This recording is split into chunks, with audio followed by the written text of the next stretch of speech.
नमस्कार दोस्तों। तो कैसे हैं आप सभी लोग बढ़िया होंगे।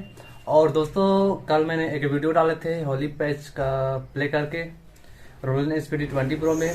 तो बहुत से भाइयों लोगों का कमेंट आया उसमें कि ये पैच चाहिए, पैच दो, पैच लिंक दो, ऐसे करके। तो फाइनली आज उस पैच को मोबाइल अप टू डेट के लिए लेके आया हूँ, और एक म्यूजिक के साथ, जो कि छत्तीसगढ़ी होली सॉन्ग का म्यूजिक है, उसके साथ प्ले किया हूँ।